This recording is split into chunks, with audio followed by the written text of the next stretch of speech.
Деревня Сосновка жалась к самому краю бескрайней тайги, словно испуганный зверек к боку матери. Зимы здесь были долгими. Снег укрывал крыши по самые трубы, а лето пролетало мгновенно, оставляя после себя терпкий запах хвои и дикого меда. На самой окраине, там, где заборы огородов уже растворялись в густом подлеске, стоял дом. Он был старым, почерневшим от времени и дождей, но крепким, словно вросшим в землю корнями. Здесь жил Алексей Морозов.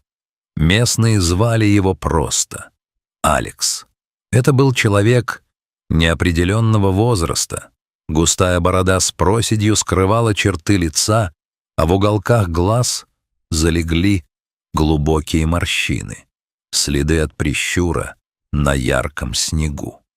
Он был молчуном в сельском магазине, его голос слышали редко, лишь короткое «спаба» или перечисление продуктов. Он не ходил на посиделки, не обсуждал политику. Многие считали его странным, нелюдимым бирюком, но никто и никогда не сказал о нем дурного слова, потому что все знали.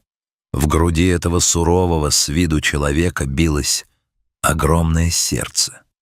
Дом Алекса был ковчегом. Это началось давно. Сначала он принес домой подбитую ворону, потом шелудивого пса, привязанного кем-то в лесу. Алекс не мог пройти мимо чужой боли.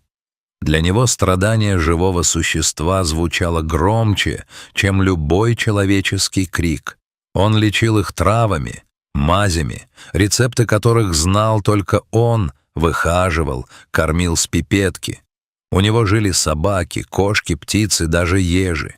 В доме Алекса царил закон абсолютного мира. Кошки здесь спали в обнимку с псами, а птицы не боялись хищников. Но однажды, в лютую февральскую метель, судьба принесла ему подарок, который изменил все.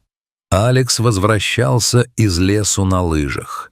Ветер выл так, что, казалось, сами духи тайги вышли на охоту. Сквозь вой вьюги он услышал слабый писк.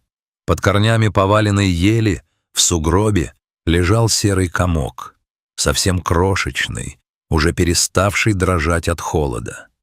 «Держись, малыш, не время еще», — прошептал тогда Алекс, срывая с себя шарф. Он засунул волчонка под куртку, к самому телу, чувствуя, как ледяные лапы обжигают кожу. Он назвал его Север. Север выжил. Он рос быстро, превращаясь в мощного зверя с глазами цвета дикого золота. Вопреки природе, он не ушел в лес. Он выбрал Алекса. Север стал его тенью, его душой, вынесенной наружу. Он спал у печки, играл с отмаками, но всегда с достоинством, словно понимая свою силу и отличие. Для одинокого старика он стал семьей, своей стаей. Вечерами, когда за окном выла вьюга, Алекс читал старые книги, а Север клал тяжелую голову ему на колени. И так они могли сидеть часами. Без слов. Им не нужны были слова. Шли годы. Время в деревне тянется медленно, но уходит безвозвратно. Животные старели. Век их короче человеческого, и это была та цена, которую Алекс платил за свою любовь. Каждый раз, когда кто-то из его подопечных уходил, Алекс становился чернее тучи. Он хоронил их за домом под огромной разлапистой сосной, которая помнила, наверное, еще царей. Но перед этим он всегда совершал один и тот же ритуал. Он снимал ошейник. Это были простые ошейники, кожаные, брезентовые, плетеные. На каждом из них Алекс когда-то старательно, ножом или гвоздем, выцарапывал имя. Бим, Рыжик, Снежка, тайга, луна, граф. Алекс не выбрасывал их. Он сшил большой прочный мешок из грубой парусины. Похоронив друга, он клал ошейник в этот мешок. «Чтобы я помнил», — шептал он, — «чтобы вы были рядом». Когда мешок стал тяжелым и полным, Алекс выкопал яму у корней сосны, чуть в стороне от могил, и положил его туда. Закопал. Это был его архив памяти, его сердце, зарытое в землю. Время не пощадило и самого Алекса. Спина согнулась, ноги стали подводить. Все чаще он просто сидел на крыльце, а верный волк лежал рядом, грея его своим боком. Однажды ночью сердце Алекса остановилось во сне, тихо, без боли.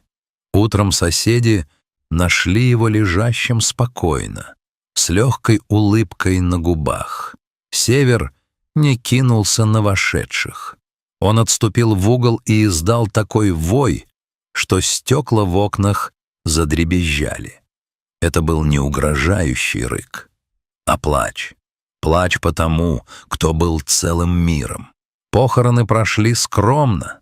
Алекса похоронили на сельском кладбище. Но Север туда не пошел. Он остался охранять пустой дом. Через неделю встал вопрос, что делать с участком. Наследников не было.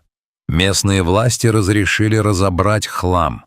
Группа мужчин пришла с лопатами и мешками.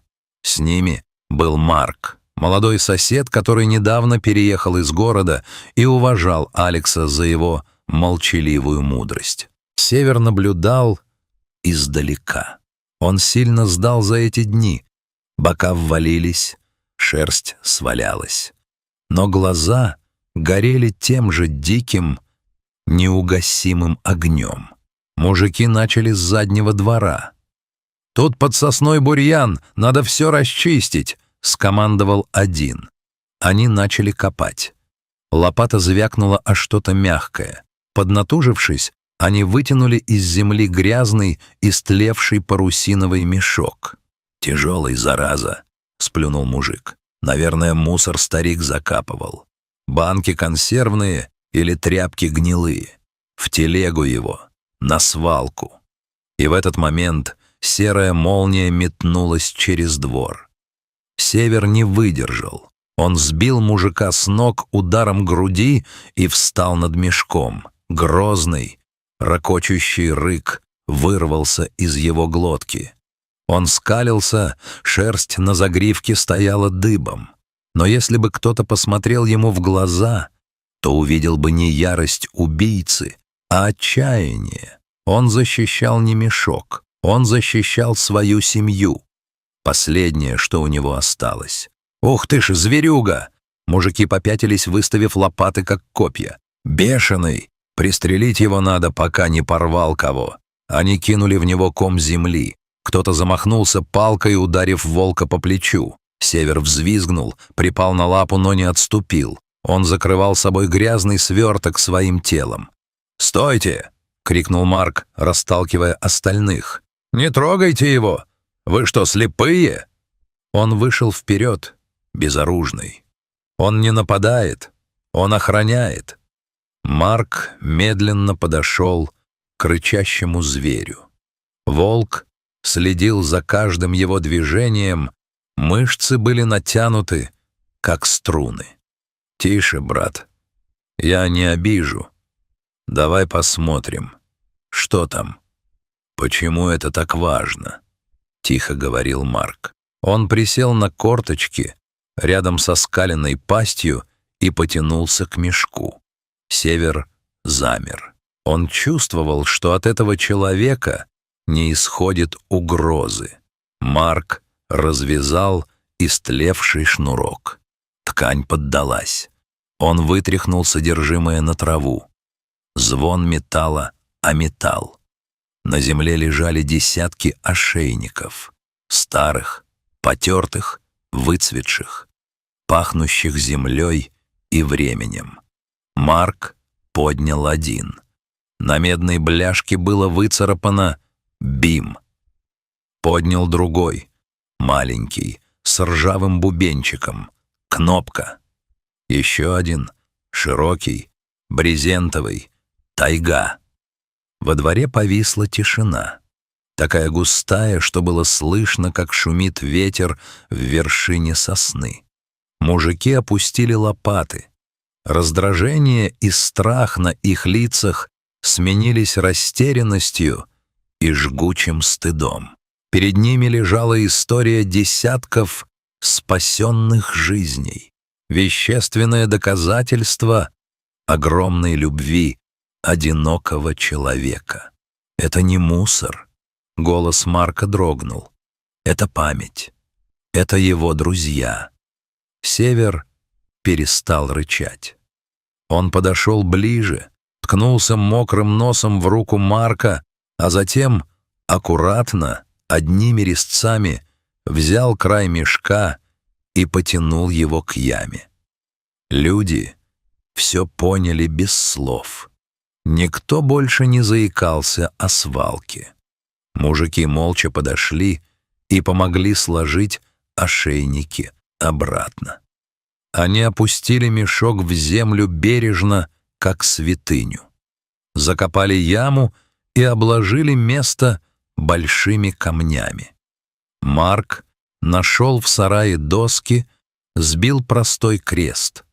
Маркером он вывел на табличке: «Здесь покоятся друзья Алекса, любимые, незабытые».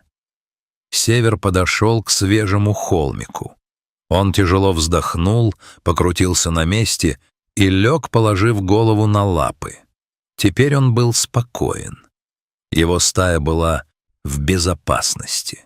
Участок вскоре продали дачникам, но Марк поставил жесткое условие: угол двора с сосной трогать нельзя. Новые хозяева, узнав историю, поклялись сохранить это место, а севера Марк забрал к себе. Волк долго тосковал. Он часами смотрел в одну точку, отказывался от еды, но доброта и терпение Марка сделали свое дело. Север принял новую руку, которая чесала его за ухом, и новую миску. Теперь он живет в тепле. Он постарел, походка стала тяжелой, но он все еще могуч. Каждое утро, выйдя на крыльцо, Север идет к забору. Он долго смотрит в сторону того конца деревни, где над крышами возвышается старая сосна. Он стоит неподвижно, вдыхая ветер, словно передает безмолвный привет, потому что те, кого мы любим, не исчезают, пока мы их помним. А волчья верность, она крепче камня, и любовь эта не знает смерти.